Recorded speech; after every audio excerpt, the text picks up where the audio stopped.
sedih saya peristiwa Pak Sambo itu. Loh betul loh, saya sebagai seorang ibu nangis loh. Bayangkan, kemana peri kemanusiaannya dan mana moral yang beradab pada kepolisian sekarang. Yo Bapak polisi, ingat loh,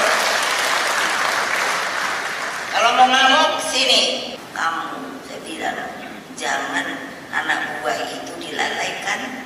Itu Pancasila loh, yang namanya kemanusiaan yang adil dan beradab. Tapi ada juga jenderal, makanya aku ngomongin nyentil itu Pak Sambo. Yuk, anak buah sendiri dibunuh. Waduh, aku mikir, kok udah gitu saya mikir nih hukum Indonesia nih hukum apa yuk saya gimana dari